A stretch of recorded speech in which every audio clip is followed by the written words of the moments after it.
Se traiter en première classe comme un acte d'amour et de considération envers soi-même et envers autrui. Se donner les moyens de prendre soin de soi, de sa santé mentale et de son évolution personnelle. Tu peux accéder et offrir les meilleurs aspects de ta personne, sans souffrir et sans galérer. Tu as le droit de faire différemment, de décider de te traiter en première classe. Je vais t'en donner les clés. Et ensemble, on va dénouer les nœuds qui t'empêchent d'être une femme sereine, confiante et épanouie. C'est le moment de dépasser tes blocages et tes croyances limitantes. C'est ton moment pour faire évoluer ton mindset et ta gestion émotionnelle. Je suis Émilie Antoine, psychologue experte en mindset et en gestion émotionnelle. Je suis également la fondatrice de mapsyenlignechaismoi.fr et l'initiatrice du concept du challenge et de ce podcast, Se traiter en première classe. Parce que les femmes représentent la moitié de la communauté, éduquent et soutiennent la seconde moitié. Par conséquent, elles ont besoin de se traiter en première classe. Bienvenue dans ce 40e épisode du podcast Se traiter en première classe. Franchement, quand je me dis que ça fait 40 épisodes, je suis trop contente et je suis grave fière de moi. Donc vraiment, je vous remercie pour votre fidélité et c'est toujours un plaisir en fait de connecter avec vous toutes les semaines, de connecter avec des personnes qui sont dans la même optique, dans la même optique, en fait, dans le même état d'esprit, qui ont à cœur de faire passer leur vie au niveau supérieur en termes de mindset, de gestion émotionnelle, qui ont à cœur de mettre plus de conscience, de connaissance et de discernement dans leur vie. Franchement, c'est vraiment un honneur, en fait, de pouvoir connecter avec vous comme ça toutes les semaines dans le podcast et puis bien sûr sur les réseaux sociaux, sur @Émilie_Antoine ou sur la chaîne YouTube Ma Psy en ligne chez moi ou sur Apple Podcast, sur le podcast Se traiter en première classe. Donc c'est toujours je fais une petite parenthèse là-dessus. Dans ce podcast, je voulais vous parler en fait du fait de être à même d'écouter son intuition et du coup de répondre à ses besoins. On sait que la grossesse, je vais vous expliciter mon point au travers de la grossesse. La grossesse, c'est très particulier, on le sait dans la vie d'une femme. Pourquoi c'est très particulier ? En tout cas, moi, dans mon expérience personnelle, je trouve ce qui est vraiment particulier, tu as quand même un être humain qui grandit à l'intérieur de toi, si je peux dire ça comme ça, avec, toute l'élaboration psychique, émotionnelle, relationnelle, qui est en train de se jouer en même temps. C'est quand même assez inédit comme événement, quoi, tu vois.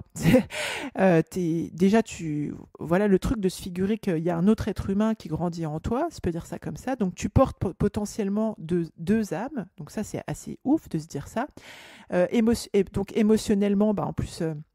tu as des sensations, au bout d'un moment, tu as des sensations physiques, etc. Donc, tu te dis c'est ton bébé, tu commences à connecter par le mouvement et par les sensations physiques avec ton bébé. Bon, moi, personnellement, je ne suis pas fan de ressentir les coups, etc. à la fin et tout. Mais c'est particulier. Et puis, cette relation, en fait, qui commence à se nouer parce que des fois, tu peux être amené un peu à taper sur ton ventre et puis tu as l'impression que ton bébé te répond ou qu'il réagit au sens et au son environnant, du coup. Donc ça, c'est assez, en termes d'élaboration psychique, etc., c'est assez particulier. Et du coup, tu as cette connexion avec une autre personne et tu as cette connexion avec ton corps aussi. Tu vas ressentir des choses que tu n'as jamais ressenties pendant ta grossesse et pendant l'accouchement, mais ça sera l'objet d'un autre podcast où je vais vous raconter, pour vous teaser un peu. Donc, là, j'ai mis 2 fois au monde, en fait, des enfants, Dieu merci, sans assistance médicale, dans le confort de ma maison. Donc là, je voulais aussi vous parler de ça, mais là, je voulais vous parler de la grossesse. Parce que, en fait, quand tu traverses une grossesse, tu as ces états, comme je vous disais, psychologiques, émotionnels, intellectuels, où tu t'essayes en tout cas moi pour ma part, ce que j'ai fait, de te renseigner sur la physiologie de la grossesse, de la naissance, etc. Donc tu apprends des choses, tu te prépares en fait à l'arrivée de ton bébé, comment tu l'habilles, comment tu le laves, tous les trucs qui sont inhérents en fait à comment tu te construis en tant que mère. Et puis tu as aussi... donc ça, c'est tout. Il y a tout ça. Et puis, il y a aussi, forcément, tu as des hormones. Donc, et tu as de la fatigue, et tu as, tu vois, d'autres challenges psychologiques, émotionnels, etc., qui fait que tu vas entrer dans un espèce de mode de vulnérabilité, si je peux dire ça comme ça. Attention, je suis pas en train de dire de faiblesse, mais de vulnérabilité, parce que tu sais pas trop à quelle sauce tu vas être mangé, en fait.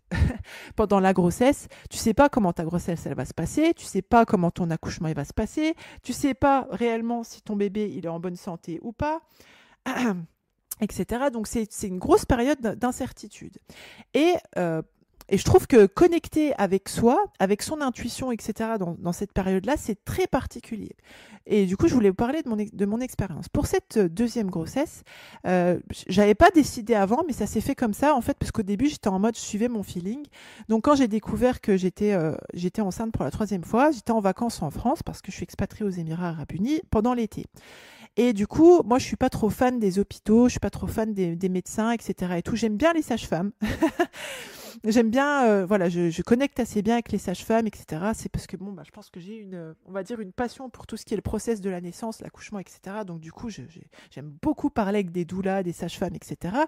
Mais du coup, bah voilà, j'étais en mode vacances, j'étais en mode je profitais de la famille, etc. Donc je ne me suis pas précipitée tous les mois comme il est d'usage. En tout cas, moi, j'avais été, comment dirais-je, conditionnée comme ça de par ma première grossesse en France, où tous les mois, tu vas à l'hôpital, tu fais rendez-vous avec une gynéco, avec une sage-femme, etc. Voilà, c'est la norme, tu vois. Et pendant ma deuxième grossesse, parenthèse mise à part, donc j'étais aux Émirats Arabes Unis et j'ai reproduit, je ne vais pas dire instinctivement, mais voilà, tous les mois, je suis allée voir la gynéco. J'avais trouvé une super gynéco à Dubaï. Elle était super sympa, j'ai une bonne connexion avec elle et tout. Bon, je pense que ça joue beaucoup, ça. Du coup, j'y suis allée tous les mois jusqu'à ce que, eh bien, il y ait le confinement en 2020, le lockdown aux Émirats, où, ben, elle, en plus, elle était partie, elle était d'Angleterre, elle était partie là-bas, elle s'est retrouvée coincée là-bas. Donc je me suis retrouvée, bah, en fait, ma référente, si je peux dire ça comme ça, mon pilier de grossesse avait disparu.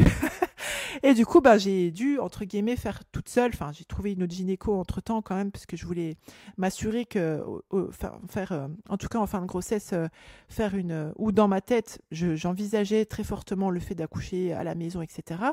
Même si j'étais pas, voilà, c'est arrivé un peu, voilà, ça s'est fait comme ça, quoi. C'était pas quelque chose que vraiment, enfin, j'étais renseignée pour, mais bref, c'est pas l'idée. Tout ça pour vous dire que deuxième grossesse, je fais un suivi tous les mois et finalement, je me retrouve entre guillemets face à moi-même, si je peux dire ça comme ça, où j'ai accouché toute seule, avec, bien sûr, il y avait mon mari qui était là et qui a attrapé le bébé. Et pour vous dire, voilà, que c'était en mode, ah ben en fait j'ai fait tout ça, mais finalement c'est pas elle qui m'a accouché, quoi. Voilà, je pense que j'étais un peu dans cette conclusion-là, plus ou moins consciemment. Et du coup, j'arrive à la troisième grossesse pour le suivi, où je me dis, je me sens, enfin voilà, factuellement je me sentais bien, etc. Il n'y avait pas de problème. Et du coup, je fais quand même un rendez-vous avec une écho en France, avec la gynéco qui m'avait accouché la première fois en France dans l'eau de mon premier, dans un accouchement physiologique, qui s'est super bien passé, etc.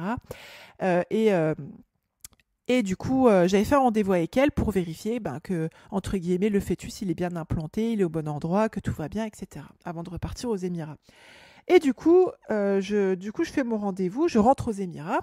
Et aux Émirats, je me dis, ah, faut que je retrouve une gynéco. Faut que je retrouve... je me voyais pas, en fait, je m'étais rendu compte que, enfin, parce qu'en fait, quand j'étais en France, j'habitais à 10 ou 15 minutes, 10 minutes, on va dire, en voiture de l'hôpital, donc c'était assez, comment dirais-je, rapide d'y aller.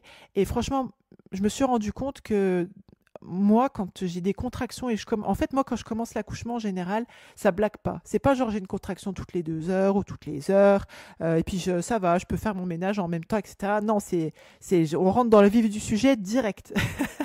Donc du coup, franchement, je me disais pas, ouais, je vais faire 1h15 parce que j'habite à Ras Al Khaimah.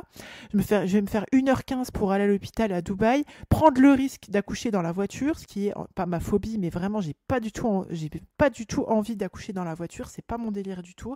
Donc je voulais pas prendre le risque que ça arrive. Et du coup, je me disais, bon, je vais plutôt regarder ce qui se passe à Ras Al Khaimah, dans les hôpitaux, etc., pour voir, pour faire un suivi là.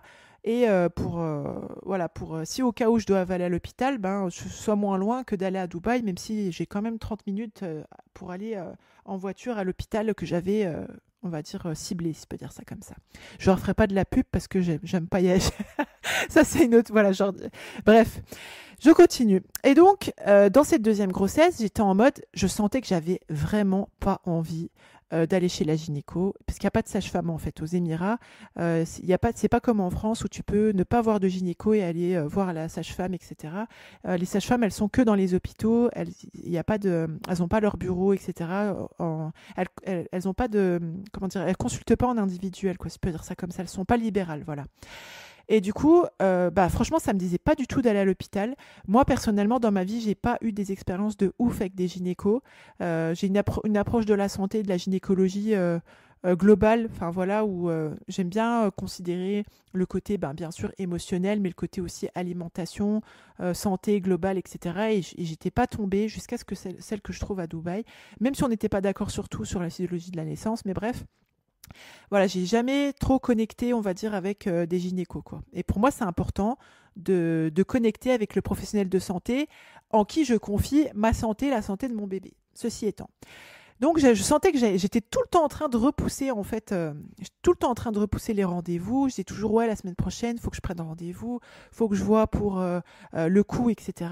Faut que je prenne rendez-vous pour une écho, il faut que je prenne rendez-vous avec la gynéco, il faut que je vois quel hôpital je vais choisir. Et en fait, j'étais tout le temps en train de repousser, de repousser, de repousser. J'en parlais toujours à mes voisines avec qui je vais tout le temps au parc avec les enfants, etc. Puis au bout d'un moment, je me dis, mais en fait, Émilie, tu es en train de procrastiner, là. Certes, quand on a des enfants, on est déjà très occupé. Donc, quand on a une entreprise à gérer, on est déjà très occupé, etc. Mais voilà, je sentais que c'était. Mais quand j'ai envie d'un truc, en général, je le place dans mon emploi du temps, c'est pas un problème. Et au bout d'un moment, je me dis, mais là, Émilie, t'es grave en train de procrastiner. Qu'est-ce que tu ressens par rapport à ça, en fait, finalement? J'ai fait ce travail en fait d'introspection, d'analyser en fait mes pensées, c'était quoi, voilà, mes idées, mes croyances sur ça, et finalement je me suis dit, mais Émilie, qu'est-ce que tu veux vraiment? Est-ce que vraiment tu as envie de faire un suivi à l'hôpital, d'y aller tous les mois, etc. et tout? Est-ce que tu sens que pour toi c'est pertinent? Est-ce que tu veux vraiment ça? Est-ce que tu trouves que c'est utile, que c'est pertinent? Est-ce que c'est cohérent avec ton approche en fait de la santé, etc. Et en fait, quand je me suis posée, quand j'ai eu ce questionnement-là, je devais déjà bien être à 7 mois et demi, 8 mois. Mais je me suis dit, mais non, en fait, j'ai pas envie de ça. Pourquoi entre guillemets, je veux me forcer? Des fois, c'est derrière, entre guillemets, la procrastination, il y a ça aussi. C'est qu'on se force à faire un truc avec lequel on n'est pas en phase. En fait, je me dis non, je suis pas en phase avec ça. Dieu merci, je suis en bonne santé. J'avais moins. En fait, c'était entre guillemets ma meilleure grossesse dans le sens où j'ai pas eu les problèmes de dos ou les problèmes de sciatique, parce que justement j'ai fait des causes pour pas que ça resurvienne. Donc du coup, voilà, je continuais de nager en fait tout simplement. J'étais mobile, etc. Enfin. Tout allait bien, du coup je me dis mais pourquoi je vais courir à l'hôpital, je vais courir. Encore une fois, je vous partage mon expérience personnelle. Je suis pas en train de vous dire de pas aller à l'hôpital tous les mois ou de pas voir une gynéco tous les mois ou de pas faire une écho tous les mois. Vraiment ce que j'adresse dans ce podcast, c'est comment on écoute comment on s'écoute en fait et on répond à nos besoins en cohérence avec nos ambitions en fait. Et ça m'a fait réfléchir pendant cette grossesse parce que je me suis dit même si j'ai les connaissances que j'ai, l'expérience que j'ai, etc. Pour vous dire que moi-même je continue en fait toujours à faire ce travail de reconnexion avec moi-même et avec ce que je veux et comment je le mets en pratique en fait clairement. Et du coup, une fois que j'ai ciblé que justement, c'était pas en cohérence avec mon approche de la santé parce que j'ai une approche de la santé plutôt en amont qu'en aval, c'est-à-dire où j'essaye de prendre soin de mon alimentation, de faire du sport, de prendre soin de mon état d'esprit, de mes émotions, etc. Du coup, de sorte à ne pas arriver à un état où tu es obligé de... comment dirais-je, tu dois aller chez les... Enfin voilà, où t'es pas bien en fait, que ce soit physiquement ou émotionnellement, etc. Donc tout allait bien, tout roulait bien, je me sentais même mieux que dans mes précédentes grossesses. Je me dis mais pourquoi je vais comme un robot aller... En fait c'est écrit où qu'il faut que j'y aille tous les mois, etc. Enfin voilà. Je me dis en fait moi mon ambition c'est plutôt de reconnecter avec mon intuition, de connaître encore mieux mon corps, la physiologie du corps dans la grossesse, de la naissance, etc. Donc, j'ai pris énormément de temps pour me documenter, m'instruire par rapport à ça, etc. Et j'ai découvert énormément de choses. Je pensais déjà savoir beaucoup de choses au cours de ma deuxième grossesse et de mon deuxième accouchement, mais j'ai testé plein de nouveaux trucs dans mon troisième accouchement. Il faut absolument que je vous fasse... ce sera peut-être le prochain podcast, je vais voir, parce que je vais pas peut-être parler de naissance et d'accouchement à tous les podcasts, mais enfin, derrière derrière, c'est vraiment les leçons de mindset en fait qui comptent. C'est pas tant le questionnement autour de la grossesse, etc. C'est des opportunités de mindset, mais voilà, c'est pas autour de ça que j'adresse en premier lieu. C'est vraiment sur le fait de se reconnecter, de poser les actions qui sont en cohérence avec ce qu'on veut vraiment. Et moi, ce que je voulais vraiment, pour revenir à ça, c'est avoir quelque chose, alors certes de physiologique, où j'écoute mes besoins, je réponds à mes besoins et je fais pas telle action ou telle action parce que il y a un protocole derrière qui sort de je ne sais où en fait. Voilà, c'est vraiment, je voulais mettre du sens à mes actions. Et si je voulais, par exemple, je voulais que si je prends rendez-vous pour une échographie avec une gynéco, etc. aux Émirats, qu'il y ait une vraie démarche derrière, enfin voilà, que je le fais parce que je suis convaincue que j'en ai besoin. Voilà, c'est ça. Donc du coup, quand j'ai touché ça du bout du doigt, si je peux dire ça comme ça, je me suis dit, en fait, dans mon projet de naissance tel qu'il est, j'ai besoin de quoi réellement? Moi, je sens que j'ai besoin de quoi? Parce que, comme je vous dis, encore une fois, si on n'a pas une bonne condition physique ou une bonne condition mentale, ou si on se sent vulnérable, on a besoin d'être accompagné, ou quoi, ou qu'est-ce, bien sûr, il n'y a rien de mal à aller accoucher à l'hôpital, il n'y a rien de mal, faire une péridurale, ou physio, ou quoi, ou qu'est-ce, c'est pas du tout ça la question. Mais moi, c'était pas ma vibe, j'ai envie de dire, quoi. C'est pas ce que je voulais. Donc, par rapport à mon projet que moi j'avais mis en place et les actions que j'avais mis en place, pourquoi, pragmatiquement parlant, et dans la bienveillance, j'avais besoin de voir une gynéco et de faire une écho à un moment donné pour vérifier que le placenta il était bien positionné. Voilà, dans mon calcul, entre guillemets, c'était vraiment ça parce que, justement, quand j'avais vu la sage-femme en France, elle m'avait dit « Fais gaffe parce que le placenta, il est un peu bas, mais moi, je pense qu'il va remonter. Tu as encore beaucoup de temps pour qu'il remonte. J'étais à 2 mois et demi, 3 mois. Donc, voilà, parce que je lui avais posé la question, je lui avais dit « Écoutez, je sais que vous n'allez pas prendre la responsabilité de me dire « Oui, si tu peux accoucher à la maison ou pas accoucher à la maison et tout. » Mais voilà, de ce que vous connaissez de moi, parce qu'elle m'a vu, en fait, dans mon expérience du premier accouchement, de mon état de santé, de comment s'est passé le deuxième accouchement. Est-ce que vous pensez qu'un troisième accouchement physiologique, où j'accouche toute seule, etc., à la maison, et tout c'est possible? Elle m'a dit franchement oui. Donc du coup, voilà, moi il m'en fallait pas plus.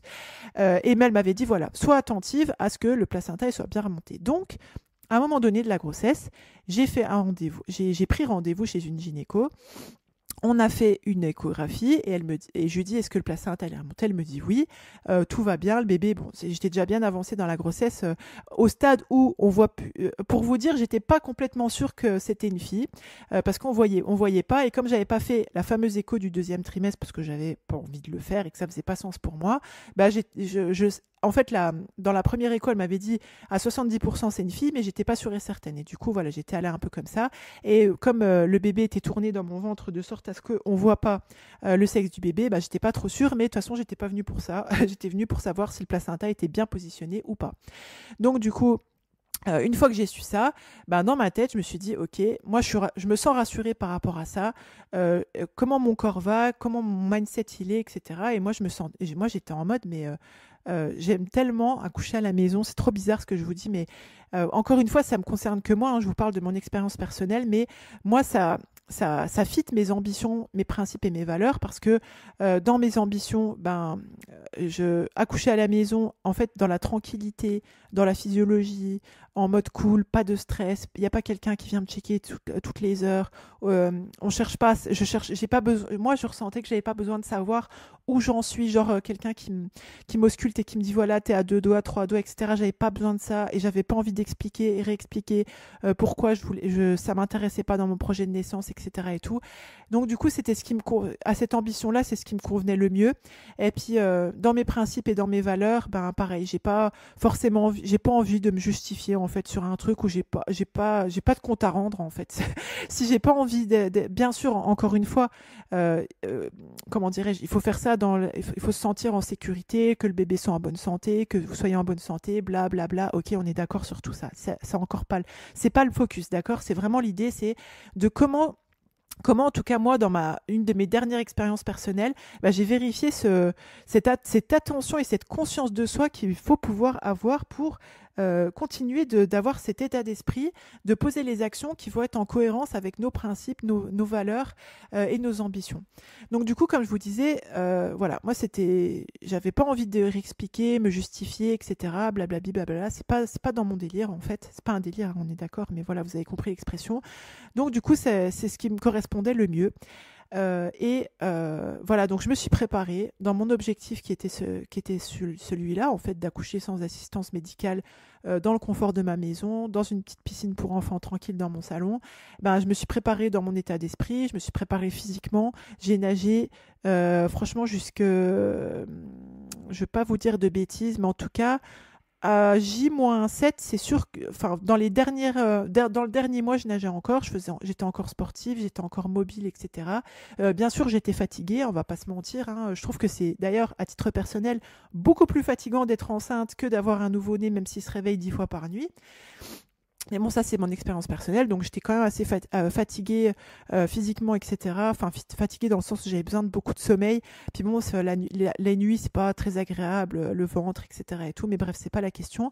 Mais voilà, j'ai vraiment fait les causes en termes de complémentation alimentaire, de ce que complémentation, c'est comme ça qu'on dit, de compléments alimentaires, de vitamines, etc. Voilà, je me suis vraiment préparée comme si je me préparais pour un marathon, en fait, pour avoir comment dirais-je, l'accouchement que je voulais avoir.